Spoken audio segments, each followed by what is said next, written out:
بسم اللہ الرحمن الرحیم۔ کاکانا آئی لینڈ عمران سیریز، مصنف مظہر کلیم M.A۔ جولیا کی جیسے ہی آنکھیں کھلی، ایک بار تو اس کے سامنے وہی منظر فلم کی طرح چلنے لگا۔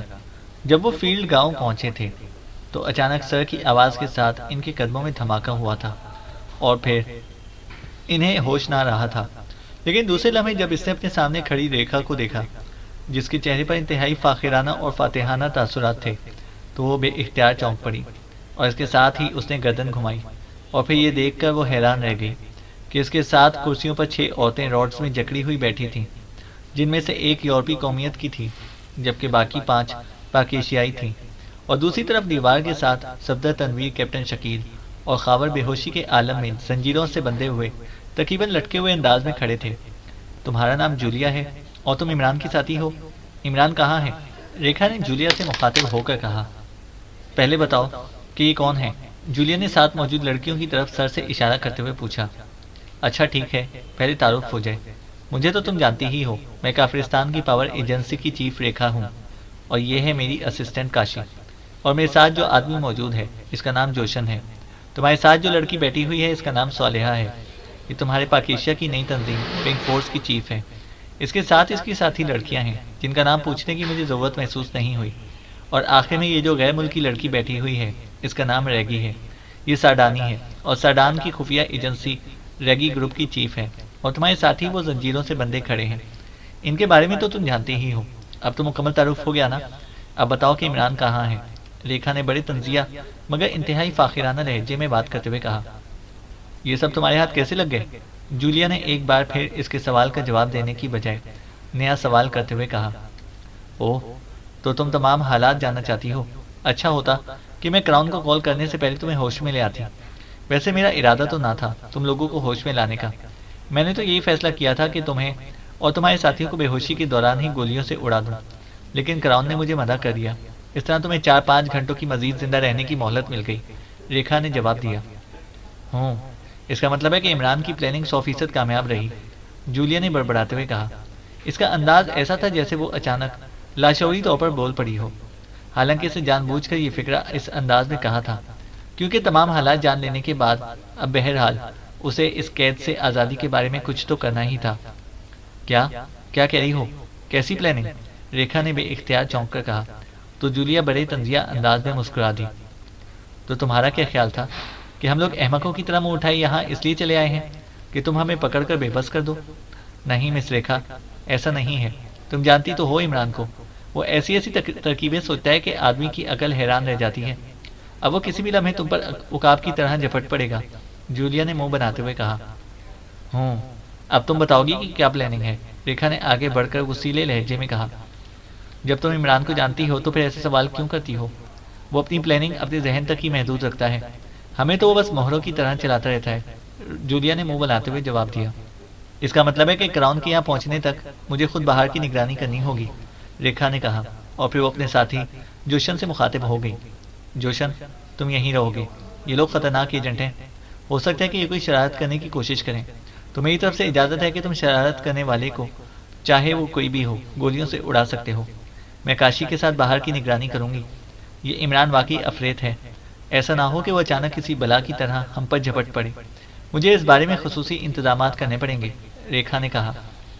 ان سب کا خاتمہ ہی تو کرنا ہے، یہ تو کر ڈالو، پھر عمران سے بھی نمٹ لیں گے، کاشی نے منہ بناتے ہوئے کہا۔ نہیں، کراؤن نے منع کیا ہے، اور میں اس موقع پر کراؤن کی بات کے خلاف نہیں جا سکتی۔ ویسے یہ پوری طرح بے بس ہیں، انہوں نے کہا کہاں جانا ہے۔ اس کے علاوہ جوشن بھی یہاں موجود ہے، ریکھا نے کہا، اور پھر تہخانے کے بیرونی راستے کی طرف بڑھنے لگی۔ کاشی بھی اس کے پیچھے تھی۔ چند لمحوں بعد ہی وہ دونوں تہخانے سے باہر جا چکی تھیں۔ اب تہخانے میں صرف جوشن ہی رہ گیا تھا، جس کے کاندھے سے مشین گن لٹکی ہوئی تھی۔ وہ ہمارا سامان کہاں ہے؟ اچانک جولیا کے ساتھ بیٹھی ہوئی صالحہ نے جوشن سے مخاطب ہو کر کہا۔ مادام کے پاس ہے، اور سنو، تم میں سے کوئی نہیں بولے گا، سمجھی، ورنہ میں گولی مار دوں گا، جوشن نے غصیلے لہجے میں جواب دیتے ہوئے کہا۔ ہم مجسمے نہیں ہیں مسٹر جوشن، زیادہ سے زیادہ تم سے کوئی بات نہیں کریں گے، لیکن آپس میں بات کرنے میں کوئی حرج نہیں ہے، ہم کئی گھنٹوں تک خاموش نہیں بیٹھ سکتی، جولیا نے تیز لہجے میں کہا، تو جوشن بے اختیار ہنس پڑا۔ واقعی عورتیں خاموش کیسے بیٹھ سکتی ہیں؟ بہرحال آپس میں جو باتیں چاہے کرتی رہو، لیکن ایک تو مجھ سے کوئی سوال نہ کرنا اور دوسرا کوئی غلط حرکت نہ کرنا، جوشن نے اس بار ہنستے ہوئے کہا۔ ہم سب کو گیس سے بے ہوش کیا گیا تھا، کیا اس کا توڑ تمہارے پاس ہے؟ جولیا نے کہا۔ ہاں، اور آخری بار کہہ رہا ہوں کہ خاموش بیٹھی رہو، جوشن نے انتہائی غصیلے لہجے میں کہا، اور اس کے ساتھ ہی اسے کاندھے سے مشین گن اتار کر ہاتھوں میں پکڑ لی۔ کیا تم میں سے کوئی ساڈانی زبان جانتا ہے؟ اچانک ریگی نے ساڈانی زبان میں بات کرتے ہوئے کہا۔ ہاں، میں جانتی ہوں، کیوں؟ جولیا نے ساڈانی زبان میں ہی جواب دیا۔ اوہ، سنو، اور اپنے ساتھیوں کو بھی بتا دو کہ ہم سب کا مشن مشترکہ ہے، ہم سب کو ایک دوسرے سے تعاون کرنا چاہیے۔ میں نے اس ریکھا کو چکر دیا ہے کہ یہ میزائلوں کے نمونے ہیں، جبکہ یہ اصل میزائل ہیں۔ میں انہیں ریڈ لیب سے نکال لانے میں کامیاب ہو گئی ہوں، لیکن پھر اچانک تمہاری ساتھی لڑکیوں نے مجھ پر اور میرے ساتھیوں پر حملہ کر دیا۔ اب اصل مسئلہ یہ ہے کہ ریکھا تو احمق عورت ہے، وہ تو انہیں نمونے ہی سمجھ رہی ہے، لیکن کراؤن انتہائی تیز اور ذہین آدمی ہے۔ وہ جیسے ہی یہاں پہنچے گا اور ان میزائلوں کو دیکھے گا، وہ اصل بات کو سمجھ جائے گا۔ اور میں نے ریکھا اور کراؤن کے درمیان ٹرانسمیٹر پر ہونے والی بات چیت سنی ہے۔ میزائلوں کا سنتے ہی اس نے اچانک یہاں آنے کا فیصلہ کیا ہے، ورنہ اسے یہاں آنے کی کوئی ضرورت نہ تھی۔ وہ ریکھا کو کہہ سکتا تھا کہ ہمیں گولیوں سے اڑا دیں، اس لیے ہمیں فوری طور پر آزاد ہو کر یہاں سے نکلنے کی کوشش کرنی چاہیے۔ میزائلوں کی تعداد 4 ہے، ان میں سے ایک مجھے دے دینا، باقی 3 بے شک تم رکھ لینا، مجھے کوئی اعتراض نہیں ہے، ریگی نے تفصیل سے بات کرتے ہوئے کہا۔ میزائل اصل ہیں اور ریڈ لیب سے تم انہیں نکال رہی ہو؟ یہ کیسے ہو سکتا ہے؟ اگر ایسا ہوتا تو اب تک تو قیامت نہ برپا ہو چکی ہوتی، جولیا نے حیرت بھرے لہجے میں کہا۔ میں سچ کہہ رہی ہوں، مجھے ایسے سائنسی اڈوں اور میں وارداتیں کرنے کی مکمل تربیت حاصل ہے، اور ہمارے پاس ایسے ہتھیار اور لباس ہیں کہ جدید سائنسی انتظامات بھی ہمارا کچھ نہیں بگاڑ سکتے۔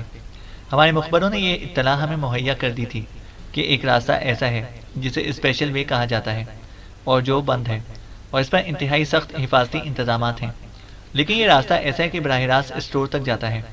ہم نے اسے استعمال کرنے کا فیصلہ کیا، اور ہمارے آدمیوں نے اس راستے کے ساتھ ایک قدرتی خفیہ راستہ ڈھونڈ نکالا اور اس پر ایک عارضی جھونپڑا بھی بنا لیا تاکہ یہ راستہ دوسروں کی نظروں سے محفوظ رہ سکے۔ پھر ریڈ لیب کے اندر ہمارے مخبر موجود تھے، انہوں نے ہمارے ساتھ مکمل طور پر تعاون کیا، ریگی نے کہا، اور پھر جولیا کے اصرار پر اسے اسٹور تک پہنچنے اور وہاں سے میزائل نکال لانے کی پوری تفصیل بتا دی۔ اب جب تک تجربے کا وقت نہیں آئے گا یہ لوگ اسٹور نہیں کھولیں گے، اور جب تک اسٹور نہ کھولیں گے انہیں میزائلوں کی چوری کا علم نہیں ہو سکتا، اور تجربہ ہونے میں ابھی 4 روز باقی ہیں، اس لیے ہمارے پاس کاکانا جزیرے سے نکلنے کے لیے کافی وقت موجود ہے۔ لیکن اگر کراؤن یہاں پہنچ گیا تو پھر ہماری زندگیوں کے ساتھ ساتھ باقی سب کچھ بھی ختم ہو جائے گا، ریگی نے تفصیل بتاتے ہوئے کہا۔ تو جولیا ریگی کے منہ سے یہ ساری تفصیلات سن کر واقعی حیران رہ گئی۔ وہ سوچ بھی نہ سکتی تھی کہ ریگی اس طرح بھی کام کر سکتی ہے، اور پنک فورس اگر اس پر حملہ نہ کر دیتی تو وہ اب تک میزائل سمیت ساڈان بھی پہنچ چکی ہوتی۔ صالحہ، کیا تم پاکستانی اور انگریزی کے علاوہ اور کی زبان جانتی ہو؟ جولیا نے ساتھ بیٹھی ہوئی صالحہ سے مخاطب ہو کر کہا۔ میں یونائٹڈ کاربن کی زبان جانتی ہوں، اور تمہاری زبان سوئس بھی جانتی ہوں۔ یہ ریگی تمہیں کیا کہہ رہی تھی؟ صالحہ نے چونک کر کہا۔ تو جولیا نے سوئس زبان میں اسے ریگی کی بتائی ہوئی پوری تفصیل بتا دی۔ اوہ، پھر تو واقعی ریگی نے حیرت انگیز کارنامہ سر انجام دیا ہے۔ اوہ، پھر تو واقعی ہمیں یہاں سے فوری نکلنا چاہیے، لیکن یہ روڈز تو بے حد ٹائٹ ہیں، صالحہ نے کہا۔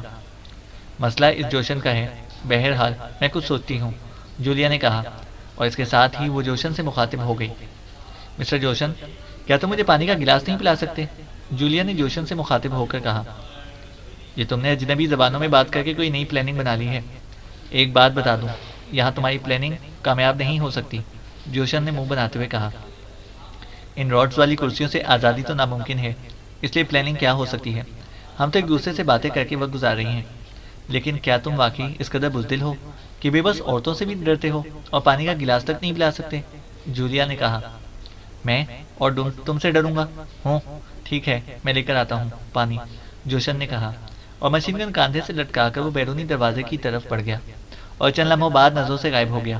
لیکن جولیا اسی طرح خاموش بیٹھی رہی، کیونکہ اسے محسوس کر لیا تھا کہ جوشن کے قدموں کی آوازیں موڑ مڑتے ہی خاموش ہو گئی ہیں، اس لیے ظاہر ہے کہ وہ آگے نہیں گیا ہوگا بلکہ وہیں رک گیا تھا۔ شاید وہ یہ چیک کرنا چاہتا تھا کہ کہیں اسے باہر بھیج کر جولیا یا تو کوئی دوسری لڑکی کوئی شرارت تو نہیں کرتی۔ چند لمحوں بعد جوشن ایک جھٹکے سے واپس آیا، لیکن پھر جولیا اور دوسری لڑکیوں کو اسی طرح بے بس بیٹھے دیکھ کر اس کے چہرے پر اطمینان کے تاثرات ابھر آئے، اور وہ منہ سے کوئی لفظ نکالے بغیر ایک بار پھر تیزی سے مڑا اور اس بار اس کے قدموں کی آواز دور تک جاتی سنائی دی۔ جولیا نے بری طرح کسمسانا شروع کر دیا، لیکن راڈز واقعی بے حد ٹائٹ تھے، اس لیے وہ ان میں سے کسی طرح نہ نکل پا رہی تھی۔ مائرا، تم کوشش کرو، تمہارا جسم بے حد دبلا پتلا ہے، تم ان راڈ سے نکل سکتی ہو، جلدی کرو، اچانک صالحہ نے اپنے ساتھ بیٹھی ہوئی لڑکی سے کہا، اور اس لڑکی نے جو جولیا کو کسمساتے دیکھ رہی تھی، جولیا کی طرح جسم کو حرکت دینا شروع کر دیا، اور پھر چند لمحوں بعد وہ انتہائی حیرت انگیز طور پر اپنے جسم کو اوپر کی طرف کھینچ کر اٹھا لینے میں کامیاب ہوتی گئی، لیکن ابھی وہ پوری طرح باہر نہ نکلی تھی کہ جوشن کے قدموں کی آواز سنائی دی۔ جلدی کرو، وہ آ رہا ہے، جلدی کرو مائرا، صالحہ نے دبے لہجے میں کہا، اور مائرا نے کوششیں تیز کر دیں، لیکن آخری لمحات میں اس کی ٹانگیں اس طرح مڑ گئی تھیں کہ کسی طرح بھی سیدھی ہو کر باہر نہ آ رہی تھیں، اور اسی لمحے جوشن ایک ہاتھ میں پانی کا جگ اور دوسرے ہاتھ میں گلاس پکڑے اندر داخل ہوا۔ ارے یہ تم، اوہ، جوشن نے بوکھلائے ہوئے لہجے میں کہا، اور دوسرے لمحے اس نے بجلی کی سی تیزی سے جگ اور گلاس چھپ کر زمین پر رکھے، اور پھر سیدھا ہو کر اس نے کاندھے سے لٹکی ہوئی مشین گن اتار لی، لیکن عین اسی لمحے مائرا کرسی کی گرفت سے آزاد ہو چکی تھی، اور پھر واقعی مائرا نے حیرت انگیز برکرفتاری کا مظاہرہ کرتے ہوئے جوشن پر چھلانگ لگا دی۔ مائرا کی یہ چھلانگ اس قدر تیز رفتار تھی کہ جوشن کو مشین گن کا ٹریگر دبانے کی مہلت بھی نہ مل سکی، اور مائرا اس سے ٹکرا گئی۔ وہ دونوں ایک دوسرے سے ٹکرا کر ایک دھماکے سے نیچے گرے۔ مشین گن جوشن کے ہاتھوں سے نکل کر دور تک جا گری تھی، لیکن جوشن بھی خاصا ماہر لڑاکا تھا، اسے نیچے گرتے ہی انتہائی مہارت سے دبلی پتلی مائرا کو واپس اچھال دیا، اور مائرا اچھل کر پشت کے بل اپنی کرسی کے فرش کے ساتھ گر پڑی، لیکن جس طرح وہ گری تھی اسی طرح وہ یکلخت اچھل کر کھڑی ہو گئی۔ جوشن بھی اسے اچھالنے کے بعد یکلخت اچھل کر کھڑا ہو گیا تھا۔ میں تمہاری ہڈیاں توڑ دوں گا، جوشن نے غراتے ہوئے کہا، اور اس کے ساتھ ہی اس نے بڑے ماہرانہ انداز میں مائرا پر حملہ کر دیا، لیکن مائرا تو آگے بجلی کی بنی ہوئی تھی، وہ اس قدر تیزی سے سائڈ پر ہٹی کہ جولیا بھی اس کی پھرتی پر دل میں اش اش کر اٹھی۔ جوشن نے بھی مائرا کے یکلخت ایک طرف ہٹنے سے اپنے جسم کو انتہائی ماہرانہ انداز میں موڑا، لیکن مائرا اس دوران باقاعدہ کلابازی کھا کر سیدھی بھی ہو چکی تھی، اور اس نے انتہائی حیرت انگیز طور پر پانی سے بھرا ہوا جگ بھی ساتھ ہی اٹھا لیا تھا۔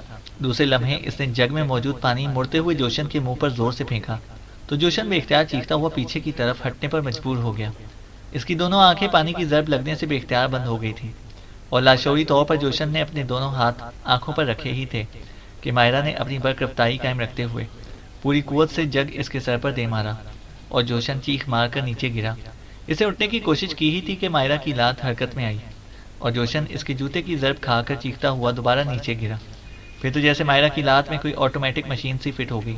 اس نے اس قدر مہارت اور برکرفتاری سے اٹھنے کی کوشش کرتے ہوئے جوشن کی کنپٹی پر مسلسل لاتیں ماری کہ چند لمحوں بعد ہی جوشن کا جسم ساکت ہو چکا تھا۔ مائرا بجلی کی سی تیزی سے مڑی اور اسے جھپٹ کر ایک طرف پڑی ہوئی جوشن کی مشین گن اٹھا لی۔ اسے مت مارو مائرا، ابھی اس سے کام لینا ہے، یکلخت جولیا نے کہا، اور مائرا نے مشین گن نیچے کر لی۔ وہ بری طرح ہانپ رہی تھی، لیکن اس کا چہرہ کامیابی کی چمک سے جگمگا رہا تھا۔ جلدی کرو، ہمیں آزاد کرو، اس بار صالحہ نے کہا، اور مائرا تیزی سے کرسیوں کے عقب میں گھومتی ہوئی سب سے پہلے اپنی چیف صالحہ کی کرسی کے عقب میں آئی، اور دوسرے لمحے کھٹاک کی آواز کے ساتھ ہی صالحہ کی کرسی کے راڈز غائب ہو گئے اور صالحہ اچھل کر کھڑی ہو گئی۔ باقی ساتھیوں کو بھی کھولو، میں دروازے کو چیک کرتی ہوں، صالحہ نے کہا، اور اس راستے کی طرف دوڑ پڑی جو باہر کو جاتا تھا۔ مائرا نے مشین گن اسے پکڑا دی تھی۔ مائرا نے اپنی دوسری ساتھیوں کو آزاد کرنا شروع کر دیا۔ سیڑھیاں اوپر جا رہی ہیں، صالحہ نے واپس آ کر کہا۔ ارے مس جولیا کو تو آزاد کرو، صالحہ نے کہا، اور مائرا تیزی سے جولیا کی کرسی کے عقب میں آئی اور اس نے جولیا کو بھی راڈ سے آزاد کرنا شروع کر دیا۔ شکریہ مائرا، جولیا نے مسکراتے ہوئے مائرا سے کہا، اور تیزی سے فرش پر پڑے جوشن کی طرف بڑھ گئی۔ اس نے جھک کر جوشن کی تلاشی لینا شروع کر دی۔ چند لمحوں بعد وہ ایک لمبی گردن والی بوتل باہر نکال لینے میں کامیاب ہو گئی۔ بوتل میں سرخ رنگ کا محلول بھرا ہوا تھا۔ اس نے ایک لمحے کے لیے اس محلول کو دیکھا اور پھر تیزی سے وہ صفدر کی طرف بڑھ گئی۔ وہ اس محلول کے بارے میں اچھی طرح جانتی تھی، چنانچہ اس نے صفدر کے قریب جا کر بوتل کو تیزی سے ہلایا اور پھر اس کا ڈھکن کھول کر اس کا دہانہ صفدر کی ناک سے لگا دیا۔ چند لمحوں بعد اس نے شیشی ہٹا لی۔ اس کے منہ پر انگوٹھا رکھ کر اس نے اسے ایک بار پھر ہلایا اور پھر انگوٹھا ہٹا کر اسے تنویر کی ناک سے لگا دیا۔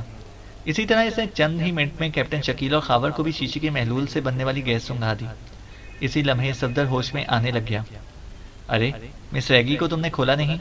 بھائی اسے بھی کھولو، یہ اب ہماری ساتھی ہے، جولیا نے مڑ کر دیکھتے ہوئے کہا۔ ریگی اسی طرح کرسی میں جکڑی ہوئی خاموش بیٹھی تھی۔ مائرا، مس ریگی کو کھول دو۔ مس جولیا جب اسے ساتھی کہہ رہی ہیں تو یہ ساتھی ہی ہے، صالحہ نے مسکراتے ہوئے کہا، اور مائرا سر ہلاتی ہوئی ریگی کی طرف بڑھ گئی۔ اسی لمحے صفدر نے کراہتے ہوئے آنکھیں کھول دیں۔ ہوش میں آؤ صفدر، ہم خطرناک پوزیشن میں ہیں، جولیا نے تیز لہجے میں کہا، تو صفدر کا جسم ایک جھٹکا کھا کر سیدھا ہو گیا۔ جولیا اسی انتظار میں تھی، کیونکہ بے ہوش آدمی کی زنجیریں کھولنا اور پھر اسے سنبھالنا زیادہ مشکل تھا۔ چنانچہ جب صفدر پوری طرح ہوش میں آ گیا تو جولیا نے جلدی سے اس کی زنجیریں کھولنا شروع کر دیں، اور جب تک صفدر آزاد ہوتا دوسرے ساتھی بھی یکے بعد دیگرے ہوش میں آتے چلے گئے۔ یہ سب کیا ہے جولیا؟ صفدر نے آزاد ہوتے ہوئے کہا۔ پہلے ساتھیوں کو کھولو، پھر بات ہوگی، جولیا نے کہا، اور تیزی سے مڑ کر وہ صالحہ اور اس کی ساتھیوں کی طرف بڑھ گئیں، جو سیڑھیوں پر کھڑی آہستہ آہستہ ایک دوسرے سے باتیں کر رہی تھیں۔ اوہ، پھر یقیناً باہر لوگ موجود ہوں گے، اب یہاں سے نکلنا مسئلہ بن جائے گا، صالحہ نے کہا۔ جوشن باہر کی ساری صورتحال بتائے گا، ہمیں سب سے پہلے ان میزائلوں پر قبضہ کرنا ہے، جولیا نے کہا، اور تیزی سے فرش پر بے ہوش پڑے جوشن کی طرف بڑھ گئی۔ لیکن اگر اس پر تشدد کیا گیا تو یہ چیخے گا اور باہر موجود افراد کو معلوم ہو جائے گا، اور ہمارے پاس صرف ایک مشین گن ہے، صالحہ نے کہا۔ صفدر، عمران والا طریقہ استعمال کرو اس پر، اس سے معلومات حاصل کرو، جولیا نے صفدر سے مخاطب ہو کر کہا۔ مطلب ہے وہ گردن پر پیر رکھ کر پوچھنے والا طریقہ؟ لیکن مس جولیا، مجھے اس کا تجربہ نہیں ہے، صفدر نے کہا۔ تو اب تجربہ کر لو، جلدی کرو، جولیا نے تیز لہجے میں کہا۔ ایک منٹ، میں کرتا ہوں یہ تجربہ، اس سے پوچھنا کیا ہے، تنویر نے آگے بڑھتے ہوئے کہا۔ باہر کی پوزیشن معلوم کرو، جولیا نے کہا۔ میرا خیال ہے کہ ہمیں یہاں وقت ضائع نہیں کرنا چاہیے، ہم یہاں بے بس ہیں، اگر اوپر کوئی موجود ہوتا تو جوشن کے چیخنے اور گرنے کے دھماکے کی آواز سن کر اب تک یہاں آ چکا ہوتا۔ اسے ختم کر کے ہمیں فوراً باہر نکل جانا چاہیے، ریگی نے کہا۔ ٹھیک ہے، تنویر اس کی گردن توڑ دو، مس ریگی کی بات درست ہے، ہمیں سب سے پہلے اس قید خانے سے باہر نکلنا چاہیے، جولیا نے کہا، اور تیزی سے بیرونی دروازے کی طرف بڑھ گئی۔ پھر وہ سب ایک ایک کر کے آہستہ آہستہ سیڑھیاں چڑھتی اوپر کی طرف بڑھنے لگیں۔ سیڑھیوں کے اختتام پر ایک دروازہ تھا جو کھلا ہوا تھا، صالحہ سب سے آگے تھی، اسے کھلے دروازے کے قریب رک کر سر دوسری طرف نکالا اور پھر ایک جھٹکے سے واپس مڑی۔ اوپر ایک بڑا ہال کمرہ ہے جو خالی ہے، آؤ، صالحہ نے کہا، اور تیزی سے دروازے کی دوسری طرف چلی گئی۔ دوسرے لمحے ایک ایک کر کے وہ سب اس ہال کمرے میں پہنچ گئے۔ ہال نما کمرہ ہر قسم کے فرنیچر سے خالی تھا، البتہ ایک طرف دیوار کے اندر ایک بڑی سی الماری موجود تھی۔ ہال کمرے کا ایک ہی دروازہ تھا جو بند تھا۔ جولیا اپنے ساتھیوں سمیت تیزی سے اس دروازے کی طرف بڑھی، جبکہ صالحہ نے دیوار میں نصب اس الماری کا رخ کیا اور اس الماری کھولی تو دوسرے لمحے اس کے چہرے پر مسرت کی جھلکیاں نمایاں ہو گئیں۔ اس الماری میں دوسرے بیگز کے ساتھ ساتھ وہ بیگ بھی موجود تھے جس میں 4 میزائل تھے۔ ریگی بھی ان کے ساتھ تھی، الماری میں ریگی اور اس کے ساتھیوں کے بیگ بھی موجود تھے۔ یہ میزائل والا بیگ تم اٹھا لو مس صالحہ، میں اپنا بیگ اٹھا لیتی ہوں، ہمیں فوری طور پر یہاں سے نکلنا چاہیے، ریگی نے کہا، اور صالحہ نے میزائلوں والا بیگ اٹھا لیا اور ریگی سے آگے بڑھ کر اپنا بیگ اٹھایا اور اسے باہر نکال کر اسے تیزی سے اسے کھولا، اور دوسرے لمحے اس کے چہرے پر انتہائی مسرت کے تاثرات نمودار ہو گئے۔ بیگ کے اندر اس کے لباس کے ساتھ ساتھ وہ دونوں پستول بھی موجود تھے جو اس نے میزائل چرانے کی غرض سے استعمال کیے تھے۔ اس نے لباس کی بجائے وہ دونوں پستول اٹھا لیے۔ باہر ایک راہداری ہے اور اس راہداری کے باہر مسلح محافظ موجود ہیں، جولیا کی آواز سنائی دی، اور صالحہ اور اس کی ساتھی لڑکیاں بھی جولیا کی بات سن کر تیزی سے دروازے کی طرف بڑھ گئیں۔ اسی لمحے ریگی نے ہاتھ میں پکڑے ہوئے نوکدار پستول کا رخ دروازے کی طرف کیا جہاں اس وقت پنک فورس اور پاکیشیا سیکرٹ سروس کا پورا گروپ موجود تھا، اور ٹریگر دبا دیا۔ دوسرے لمحے پستول کی نوک سے سرخ رنگ کی دھوئیں کی دھار نکلی اور پلک جھپکتے میں یہ دھار دونوں گروپوں پر چھا گئی۔ وہ دونوں گروپ باہر کی طرف ہی متوجہ تھے، اس لیے انہیں دھوئیں کا احساس ہی نہ ہو سکا تھا، اور جب احساس ہوا تو ان کے لیے بچاؤ کا کوئی اور راستہ باقی نہ رہا تھا۔ وہ سب اس طرح تیزی سے گر کر بے حس و حرکت ہوتے چلے گئے جیسے انتہائی زہریلی دوا کے چھڑکنے سے حشرات الارض گر کر ایک لمحے کے لیے تڑپ کر ساکت ہو جاتے ہیں۔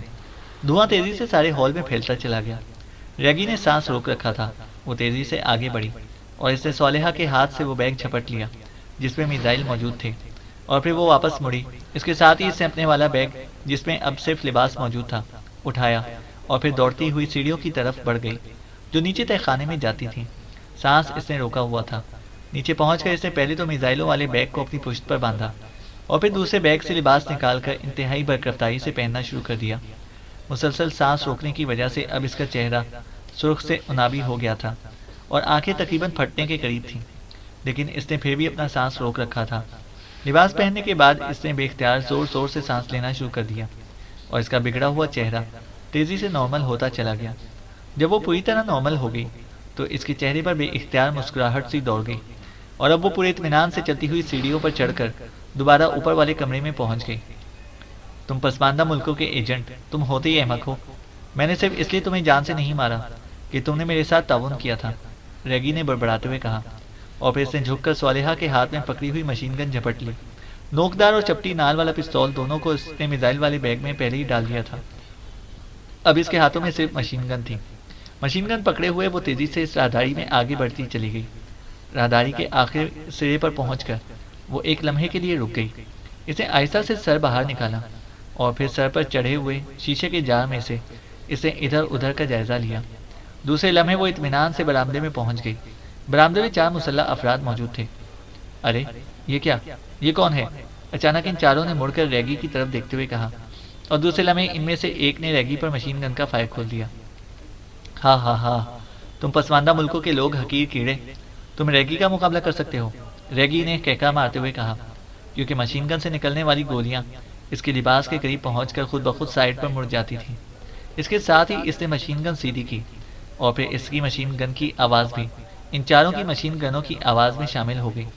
لیکن اس کی مشین گن چلتے ہی برآمدہ انسانی چیخوں سے گونج اٹھا اور وہ چاروں اچھل اچھل کر نیچے گرے اور بری طرح تڑپنے لگے۔ ان کے ہاتھوں سے مشین گنیں نکل کر دور جا گری تھیں۔ ریگی تیزی سے برآمدے کی سائڈ میں موجود اوپر جاتی ہوئی سیڑھیوں کی طرف بڑھ گئی۔ چند لمحوں بعد ہی وہ سیڑھیاں چڑھ کر اوپر کھلی چھت پر پہنچ گئی۔ اوپر پہنچ کر وہ جھکے جھکے انداز میں اوپری طرف کو بڑھی۔ گھپ اندھیرے میں ظاہر ہے اسے واضح نظر نہ آ رہا تھا، لیکن جھک کر چلنے کی وجہ سے چھت کا اختتام اسے نظر آ گیا۔ اس نے آگے بڑھ کر ادھر ادھر دیکھا اور دوسرے لمحے اس نے نیچے اندھیرے میں چھلانگ لگا دی۔ اسے معلوم تھا کہ اندر فائرنگ کی آواز سن کر عمارت کے گرد موجود سب افراد لازماً عمارت کی صدر دروازے کی طرف ہی دوڑے ہوں گے، اور اس وقت عقب میں کوئی آدمی موجود نہ ہوگا۔ جہاں تک چھت سے نیچے زمین تک گہرائی کا تعلق تھا، اس کا بھی اسے اندازہ تھا، اس لیے اسے بڑے اطمینان سے نیچے چھلانگ لگا دی تھی، اور پھر وہ نیچے ایک جھاڑی میں جا گری اور رول ہوتی ہوئی آگے بڑھتی چلی گئی۔ چند لمحوں بعد اس کا جسم رکا تو وہ اچھل کر کھڑی ہو گئی۔ گو میزائلوں والے بیگ کی وجہ سے رول ہوتے ہوئے اس کے جسم کو شدید تکلیف محسوس ہوئی تھی، لیکن جس قدر اہم یہ میزائل تھے، اس کے مقابلے میں یہ تکلیف اس کے لیے کوئی اہمیت نہ رکھتی تھی۔ مشین گن اس کے ہاتھ میں تھی، جھاڑی پر گرنے کی وجہ سے دھماکہ بھی نہ ہوا تھا، اور عمارت کے عقب میں دور دور تک جنگل پھیلا ہوا تھا، اس لیے وہ نسبتاً محفوظ تھی۔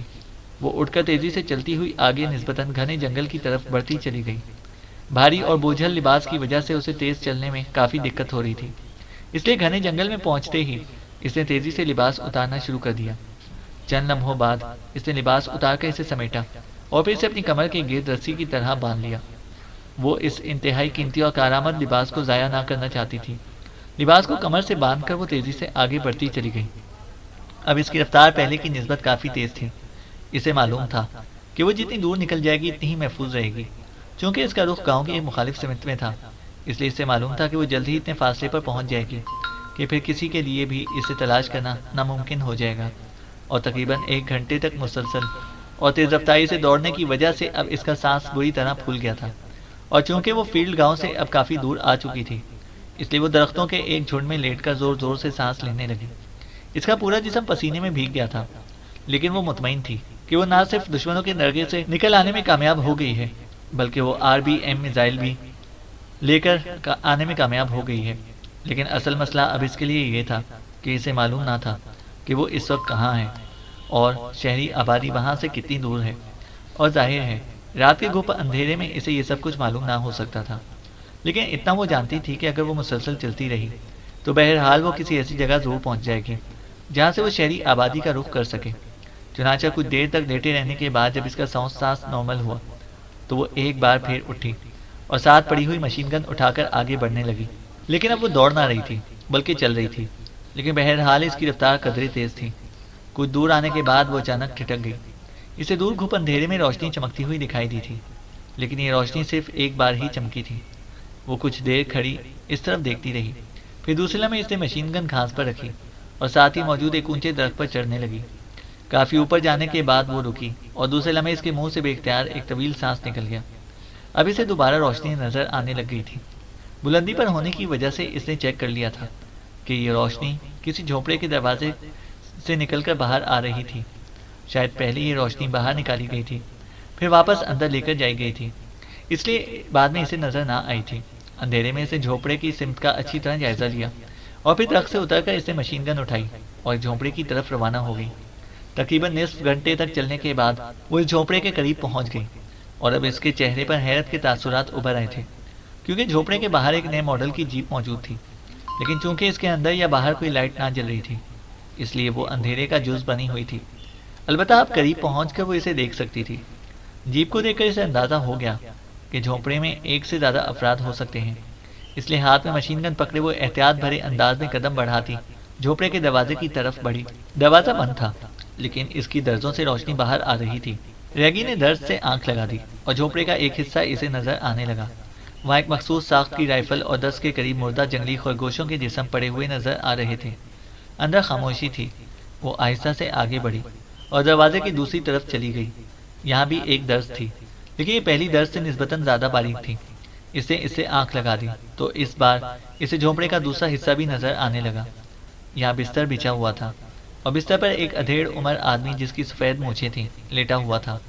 سائڈ پر ایک لیمپ جل رہا تھا، لیکن اس کی روشنی کو انتہائی کم کر دیا گیا تھا۔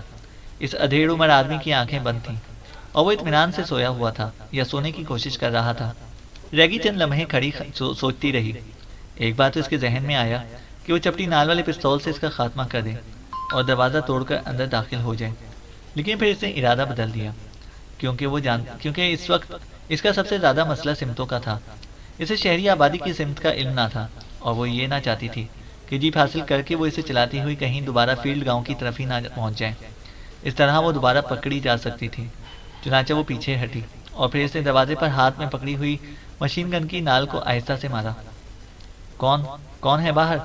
فوراً ہی اندر سے ایک ڈری ڈری سی آواز سنائی دی، لیکن ظاہر ہے ریگی نے کیا جواب دینا تھا۔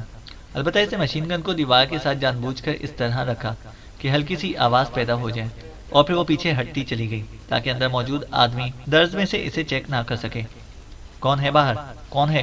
میرے پاس رائفل ہے۔ کون ہے باہر؟ جواب دے۔ اندر سے اس آدمی کی اس بار قدرے چیختی ہوئی آواز سنائی دی، لیکن ریگی خاموش کھڑی رہی۔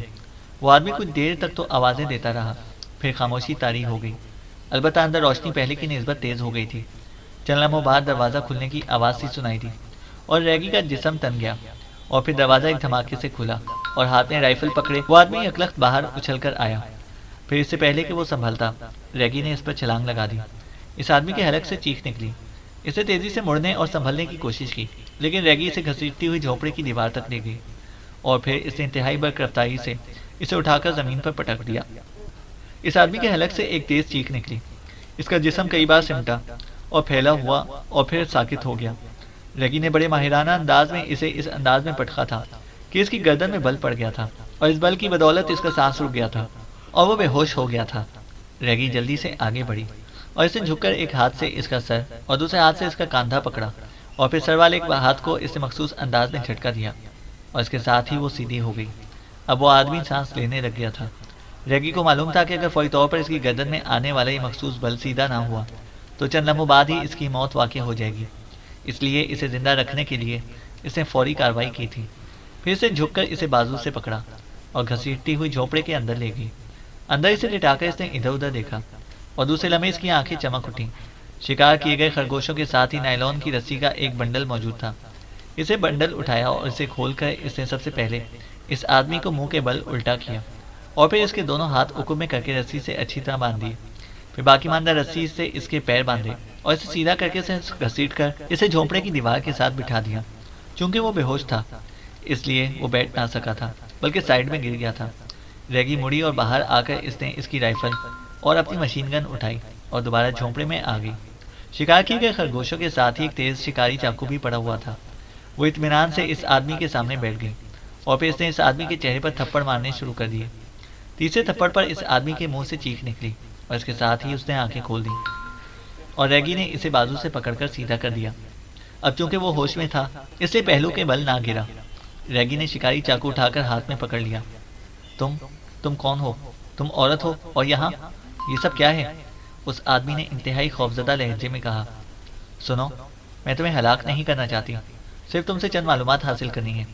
اگر تم درست جواب دو گے تو اپنی زندگی بھی بچا لو گے اور اپنی ہڈیاں بھی، ورنہ یہاں اس جنگل میں تم خود جانتے ہو کہ تمہاری چیخیں سننے والا بھی دور دور تک کوئی موجود نہیں ہے۔ ریگی نے سرد لہجے میں کہا، میں جو جانتا ہوں وہ سب بتا دوں گا، میں تو شکاری ہوں۔ تم کون ہو؟ اس آدمی نے خوفزدہ لہجے میں کہا۔ پہلے اپنا نام بتاؤ اور اپنے متعلق بھی پوری تفصیل بتاؤ۔ تفصیل سے مطلب یہ ہے کہ شہر میں تم کہاں رہتے ہو، کیا کرتے ہو، پوری تفصیل بتاؤ۔ ریگی نے ہاتھ میں موجود شکاری چاقو کی دھار پر انگلی پھیرتے ہوئے کہا، میرا نام ہرمن ہے، میں ایک بزنس کمپنی کا ڈائریکٹر ہوں، غیر شادی شدہ ہوں، اکیلا رہتا ہوں، گریٹ کالونی میں میری رہائش گاہ ہے۔ میں شکاری ہوں، یہاں جنگلی خرگوشوں کا شکار کھیلتا ہوں، کئی روز تک شکار کھیلتا رہتا ہوں، پھر واپس چلا جاتا ہوں۔ آج مجھے یہاں آئے ہوئے دوسرا روز ہے، ہرمن نے تفصیل بتاتے ہوئے کہا۔ یہ بتاؤ یہاں سے فیلڈ گاؤں کتنی دور ہے؟ ریگی نے پوچھا تو ہرمن چونک پڑا۔ فیلڈ گاؤں؟ مگر تم کیوں پوچھ رہی ہو؟ اور تم اس وقت رات کے پچھلے پہر یہاں کیسے آئی ہو؟ ہرمن نے اس بار حیرت بھرے لہجے میں کہا۔ اس کی بات کرنے کے انداز سے ظاہر ہوتا تھا کہ وہ اب ذہنی طور پر خاصا سنبھل چکا ہے، لیکن دوسرے لمحے ریگی کا ہاتھ حرکت میں آیا اور جھونپڑا ہرمن کے حلق سے نکلنے والی چیخ سے گونج اٹھا۔ ریگی نے چاقو سے اس کی گردن پر ایک لمبی سی خراش ڈال دی۔ یہ صرف وارننگ ہے، ورنہ یہ چاقو تمہارے سینے میں بھی اتر سکتا ہے، سمجھے؟ صرف میرے سوالوں کا جواب دو اور بس، ریگی نے گراتے ہوئے کہا۔ پوچھو، میں بتاتا ہوں، ہرمن نے کہا۔ بتاؤ، فیلڈ گاؤں یہاں سے کس سمت میں اور کتنے فاصلے پر ہے؟ ریگی نے پوچھا۔ یہاں سے 10-12 کلومیٹر دور مغرب کی طرف ہے، ہرمن نے جواب دیا، اور ریگی نے اس طرح سر ہلایا جیسے سے یقین آ گیا ہو کہ ہرمن واقعی جو کچھ بتا رہا ہے درست بتا رہا ہے۔ یہاں سے شہری آبادی کس سمت میں ہے اور کتنے فاصلے پر ہے؟ ریگی نے پوچھا۔ جنوب مغرب کی طرف ہے اور یہاں سے تقریباً 175 کلومیٹر کا فاصلہ تو ہوگا، ہرمن نے جواب دیا۔ راستے میں کتنے گاؤں آتے ہیں؟ ریگی نے پوچھا۔ گاؤں تو 3-4 آتے ہیں، لیکن وہ روڈ سے ہٹ کر ہیں، ہرمن نے جواب دیا۔ روڈ کے علاوہ جنگل میں سے شہری آبادی تک جانے کا کوئی اور راستہ ہے؟ سنو، میری بات سنو، میں نے فوری طور پر تمہاری جیپ پر بیٹھ کر شہری آبادی تک پہنچنا ہے، اس طرح کے راستے میں کوئی ہمیں دیکھ نہ سکے، کیونکہ میرے دشمن فیلڈ گاؤں کے گرد مجھے تلاش کر رہے ہیں۔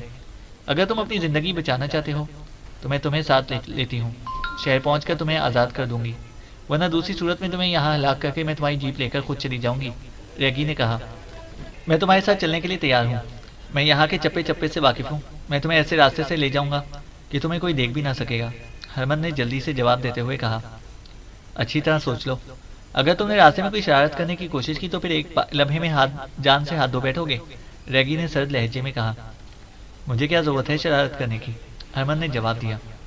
اچھا، یہ بتاؤ کہ سیکیورٹی گاؤں یہاں سے کس طرف ہے اور کتنے فاصلے پر ہے؟ ریگی نے اچانک ایک خیال آتے ہی پوچھا۔ اسے اچانک خیال آ گیا تھا کہ کراؤن سیکیورٹی گاؤں سے فیلڈ گاؤں آ رہا ہوگا، اس لیے کہیں راستے میں ہی اس سے اس کا ٹکراؤ نہ ہو جائے۔ سیکیورٹی گاؤں تو مخالف سمت میں ہے، ادھر تو ہم نے جانا ہی نہیں ہے، ویسے وہ یہاں سے 150-200 کلومیٹر کے فاصلے پر ہوگا، ہرمن نے جواب دیا۔ اوکے، ریگی نے کہا، اور پھر اس نے ہرمن کا بازو پکڑ کر اسے کھڑا ہونے میں مدد دی اور پھر اس کے ہاتھ کھول دیے۔ اب پیروں کی رسی تم خود کھول لو، ریگی نے کہا، اور ہرمن سر ہلاتا ہوا اپنے پیروں پر جھک گیا، جبکہ ریگی نے چاقو جیب میں ڈالا اور پھر ہرمن کی رائفل اور اپنی مشین گن اٹھا لی۔ اگر تم اجازت دو تو میں شکار کیے گئے خرگوش ساتھ لے لوں، یہاں پڑے تو خراب ہو جائیں گے، ہرمن نے کہا۔ تم کل واپس آ کر لے لینا، فی الحال چلو، ریگی نے سرد لہجے میں کہا، اور ہرمن سر ہلاتا ہوا دروازے کی طرف بڑھ گیا۔ باہر آ کر اس نے جیب سے چابیاں نکالی اور ڈرائیونگ سیٹ پر بیٹھ گیا، جبکہ ریگی ہاتھ میں مشین گن پکڑے اوپری سیٹ پر بیٹھ گئی۔ تم جیپ کی ہیڈ لائٹس نہیں جلاؤ گے اور نہ ہی اندر روشنی کرو گے، سمجھے؟ ریگی نے کہا۔ اچھا، ہرمن نے انتہائی سعادت مندانہ لہجے میں کہا، اور جیپ کو اسٹارٹ کر کے اس نے اسے بیک کیا اور موڑ کر آگے بڑھا دیا۔ ریگی اب پوری طرح مطمئن ہو چکی تھی کہ وہ صحیح سلامت میزائلوں سمیت شہری آبادی تک پہنچ جائے گی، اور اس کے بعد ظاہر ہے اسے تلاش کرنا کسی کے لیے آسان نہ ہوگا۔ چینل کو سبسکرائب کریں اور بیل آئیکن کو پریس کریں تاکہ ہماری ہر اپڈیٹ آپ کو بر وقت مل سکے۔